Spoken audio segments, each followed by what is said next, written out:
It's the Lord's Day. It's the first day of the week, and on my way to church.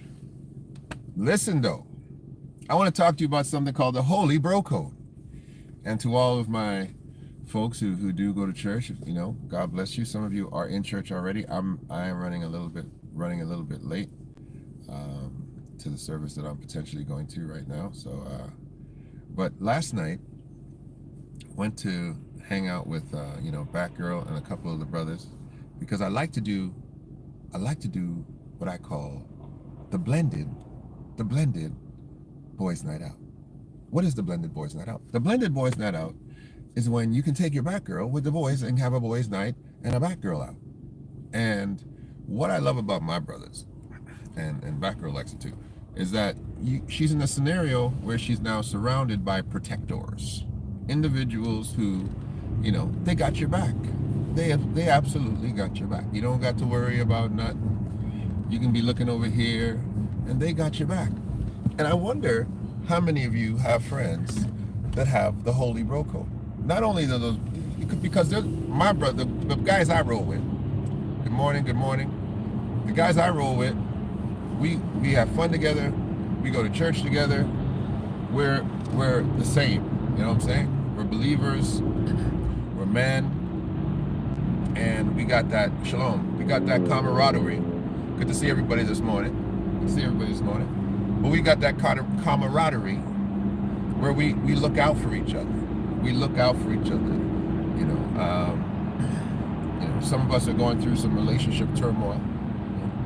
But even when we're going through that, we look out for the other person. We're looking out for the benefit of their children, the benefit of their significance. And I like that. But then again, there's situations that come up, and it's particular environments. And this is just why believers can't go everywhere. Because you're going to get yourself in trouble. Because there are particular environments, and I wonder why it's like that, because it's not like that everywhere, but I'll say this. There's particular environments where brothers don't have no bro code. There's no bro code at all. They watching you all night, standing up with the same person. They know that's your person. The second you slip out to the bathroom, the second she slips out, somebody's chasing somebody down somewhere, whispering in their ear. Craziest thing. At the end of the night, we're all standing out there talking. One of my boys, he's talking to Batgirl, and I'm talking to my other brother. We're vibing. We're a couple feet away from each other. Two guys, and okay, let me just give you the breakdown. I'm 6'7", 270 pounds. The dude I'm talking to is about 6'5". He's about 300, big guy. Our boy, he's about 5'10", 5'9", 170 pounds, right? Batgirl in heels is taller than him. So two guys, while he's having a full conversation, walk up and literally ask her for her number right there. Like, it's just like, And then me and my other boy, we just turn, Batgirl gets taken to the side, and it's like, what are you doing, bro? Like, what are you doing?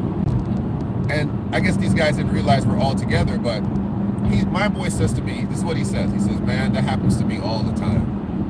And we're like, what do you mean? He goes, guys just disrespect. And me and the other dude, like I said, big guy, he's a 300-pound guy, big, strong guy. You're not gonna play with him. Big monster of a man, right? I'm a little bit taller, but he's a burlier guy than I am. He's like, that never happens to me. And I say the same thing. That never happens to me. Guys don't do that. But my boy's like, man, it happens to me all the time. People disrespect me like that. And he's not a punk at all. But it was two guys that just felt, let me just roll up on this guy while he's talking to.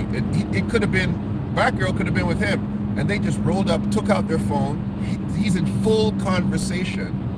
And they're like, yo, give me the number. I'm like, what the heck? Yeah, that was just, and his brothers. And he had the grace enough to talk to them very nicely. And they actually walked away good about it. I would have had a completely different attitude. He had a much better attitude than I did. And he talked to them really nicely, and it was cool. But I find that to be incredible.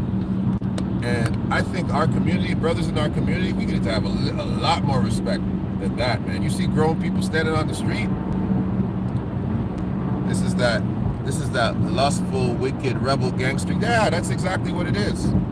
Two dudes just rolled up, rolled up, just, and they looked exactly like that. That wicked gangster looking kind of, I'm not going to put stereotypes on our people, but they looked every stereotype that you can put on that. They held every stereotype down. Gold in their teeth, just looking extremely hood, like they had a right to come up to talk to some random lady on the street who's having a full conversation with another gentleman. It just wow. I was just wow. And then the fact that he says happens to me all the time. This is something that always happens to me. And he's a charismatic gift of gab guy. He can laugh it off. They literally left feeling like, oh, we didn't disrespect him. But me and our other friend were like, that was disrespectful, man. We were upset about it. Like it hurt our manhood. It hurt our manhood to see that brothers can act like that. And I don't understand why, and I'll say it very clearly, Western men act like that. Africans don't act like that, and not that blatant. Because so this is my little Ghana story. Okay, so I'm in Ghana, and for those who've never been to Ghana's a paradise, and Ghanaians love to have fun. Hey, bro, no Gavin show. Yeah, man, they were Gavins, brother. They were Gavins. They were hood Gavins. They were the hood Gavins. But anyway, I was in Ghana and I was hanging out. I met some beautiful brothers in Ghana. I was lifting weights in the gym. And I heard one guy speaking. I was like, this guy, he was talking about Jane and Finch, which is in Toronto. He's on the phone. And I'm like, bro, you from Toronto? He goes, yeah, I'm from Toronto. I go, I'm from Toronto too. And we just start to hang out. We're friends to this day. And he introduced me to the whole Mandem in Ghana. And we were just hanging out. So he took me to all the greatest places. And so we went to this one beautiful outdoor lounge. It must have had 700 or 800 people in an outdoor atmosphere, immaculately designed. It was paradise. And they were playing with me, right? They're talking. I think they're talking Tree, and then they're talking English. So they're talking like a mix of both. And they said, what do you think about the ladies here? I said, oh my gosh, bro, there's some beautiful women here. Like they're so nicely dressed. He says, yeah, you think so? He goes, needing wife material in here? I said, what do you mean? There's all kind of wife material in here. They said, no, my brother, no. I said, what do you mean? He goes, none of these girls are wife material. I go, why would you say that? You don't know all these women. There's hundreds of women in here. And this is what their opinion was. First of all, he says a good woman in Ghana, an African woman, she has to be in bed by 9 o'clock. Because she has to wake up at 5 o'clock in the morning to catch the chocho to get to where she's going. She has to iron her clothes. She has to prepare her breakfast. She could never be up this time of night and still go out. These ladies, most of them are not even from here. These women are professionals. Is what they tried to tell me. And it was my first time in that place. But after I stayed there, I was there for about almost a year. And coming back and seeing the same faces and seeing ladies that you thought were with one person but were actually not, because anybody who had the ability to, financially organize their night, they would hang out with them. And so I saw exactly what they were saying. However, this is the point I was trying to make. Dudes would never infringe upon women that are identified as truly being this person's girl. They never disrespect. Even, this is the hilarious part, even once these men who are having economic exchanges for these women's company, if that gentleman was hanging out with her last week and saw her with another gentleman hanging out with her this week, they pass each other like they've never seen each other in their life. I watched the whole dynamic and I was like, wow, there's actually a bro code for situations that don't even deserve a bro code in Africa. Very extreme scenarios where I'm like, wow, I've never seen anything like that. I remember there was I was going to a particular church, big church in Accra, Archbishop Duncan Williams' church, and I got to know all of the pastors there, and one lady pastor from Nigeria who was there. She just recently got married, and I'm sitting in the area, the pastor's area, and this gentleman and this lady, they're brought up. They said, he has finally asked her to marry him. He's finally going to ask her to marry him after 4 years. And I said to her, I was like, why are you guys even celebrating that? This man took 4 years he's messing around with this girl for 4 years, and then finally she goes, no, it's not like that. He wasn't messing around with her for 4 years. It took him 4 years to pay for the bride price, to save enough money for the bride price. I was like, okay. Where us in North America, we're seeing a girl's with a guy for 5 years. Maybe she's got 3 kids for him. You know, they're living together. And then finally this guy decides to propose. That's not Africa, no. They were not living together. He was waiting 4 years to be able to pay enough money for the bride price in order that he can get engaged. So so what I'm trying to say is the cultural differences of black men in different spaces is sometimes very, very, very different. Very, very, very different. And what I do like and have great experience with is Christian men who recognize that, this is somebody's woman, and we're going to protect the sanctity of that relationship, even though that's not our woman. We're going to make sure that thing is protected. I love that. That's the type of bro code I'm talking about. Holy bro code. And you know what? It should be the reverse too. And this is the unfortunate thing about this. That was a courtship. They were courting. Let's see if I can. Back girl, touch the screen for me. Just touch it. Tap. This is the unfortunate thing about the same scenario. I don't know if that's same scenario in the church. I didn't see ladies do that. In the Christian church, y'all girls don't have no bro code. I'm telling you right now. There's no bro code in the Christian church. Yeah, there was a courtship. I'm 55 with a 22-year-old 2 months ago. What did I just say there? I saw something there that I wanted to talk about. I hate how YouTube has there. Okay. I'm 55. This is Boru. I threw hands with a 22-year-old 2 months ago. It was a draw. Boru, you still have them hands, baby? I know you can still throw down. Yeah. I don't like that. I don't see a lot of bro code in the churches, because I think on the female side, because there's so little men, that I guess you guys are competing for the same attention. And I've seen so much mess take place in church because, I mean mess. I've seen a scenario where a woman comes to a church, just to be part of the church, and Bor said he had dust up some. Bor got skills like that. Lady came to the church to be part of the church, and it didn't look good, but she started to have an affair with the pastor. And the pastor was married to his wife for about 30 years. And they had an ongoing relationship in the church. Everybody knew it. Everybody in the church knew that this woman was the pastor's mistress, except for the pastor's wife. And at the very end of the day, when the rubber really, really hit the road, he asked his wife for a divorce.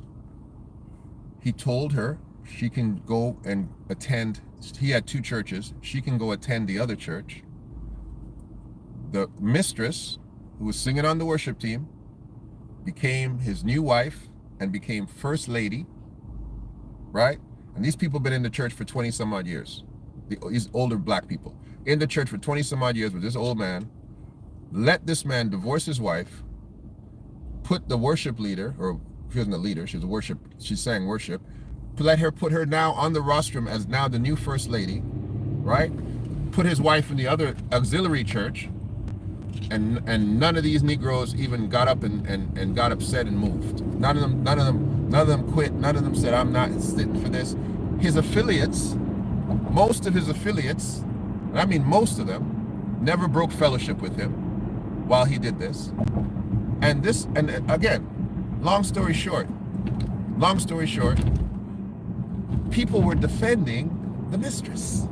The people were friendly with the mistress. And his wife was an angel, never touched anybody, never bothered anybody, never caused nobody any problems. She wasn't a terror in the church, nothing like that. And these people sat down and just let it happen, bro. I've never seen nothing like that in my life. I've never seen that. He was right. This is in the GTA in my city. It's not hearsay. This is me watching it for myself. So there's some stuff that's just messy, and it happens in the church. But like I said, this whole thing about the bro code. The bro code, to me, the holy bro code, you got to be around people that you know are going to defend your situation. They had a problem. Anyway, let me see. I asked my wife's father for his permission to court his daughter, for 6 months, in respect to him and her. And he loved me for being a gentleman. Hey, listen, that's how it's supposed to go. That's how it's supposed to go. You're supposed to be in a position where you have enough respect that you have to go deal with the man who took care of this woman before you came around. That's his daughter. You have to be in a position where you have respect for a man's child. You have to be. I don't understand a scenario. I don't understand a scenario like that, to be honest with you. I don't understand it. I don't get a scenario that allows for a brother to just roll up and take some man's child away and don't say nothing to the man, you know? Now, there's some situations where if that father is completely not interested, you give him time. You give him some time. I believe even if the man is not interested, you give him 2 years before you lock down his child. Give him 2 years. Say, listen, I'm gonna date you for 2 years. I'm gonna take some time, realize your dad's not really, keen with me. I'm gonna give you a little bit of time. And then after those 2 years, if daddy ain't down, hey, daddy, I tried. I tried. But at the end of the day, you're a grown man. All you gotta do is pay the man his respect. These days, you gotta pay him his respect. If we sit around waiting for a man to want you to marry his daughter these days, you might wait forever. But I think there's an appropriate amount of time, and I don't think you should rush into anything before 2 years. You get to know somebody, 2 years will show you all the crazy on both sides of the fence. Let you realize if you really can have the capacity to live together, hang on. So what's going on with all my subscribers out here? Got Miss Ann, blessings, Coco B. Who that? Renee, how you doing? Who else we got out here? Amala, boy, I see you. Amala, okay. Yes. Yeah, man, I'm going to the house. I'm going into the house. We're gonna clap hands and do our charismatic thing this minute. All right. But I want to do a live later. I've been trying to just wait on